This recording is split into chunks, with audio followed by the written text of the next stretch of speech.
Ļoti interesants sektors ir ķiberdrošība. Ir vairāki uzņēmumi, kas auguši pēdējos 5 gados par virs 170%. Piemēram, Cloudflare audzis par virs 870% 5 gados, CrowdStrike virs 560%. Es uzskatu, ka ķiberdrošība ir labs sektors un augs straujāk nekā kopējā ekonomika, jo naudas apgrozījums pasaulē pieaug, artificial intelligence arī būs vajadzīga ķiberdrošība, kā arī sensitīvu datu apjoms pieaug. Protams, tāpēc šie uzņēmumi arī bieži vien ļoti dārgi maksā, apmēram 20 vai vairāk apgrozījumi, jo sagaidāma lielāka izaugsme.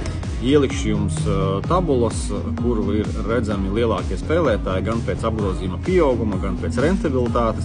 Un bieži vien, ka ir uzņēmumi kā Cloudflare, kuram varbūt rentabilitāte brīžiem ir negatīva vai ļoti maza, bet dēļ labās izaugsmes un lielā potenciāla akcijas cena būtiski aug. No lielākajiem spēlētājiem man patīk labāk Cloudflare un CrowdStrike. Agrāk patika Palo Alto, bet tā akcija ir tāda nestabila un mazāk pieaugoša, riskantāka.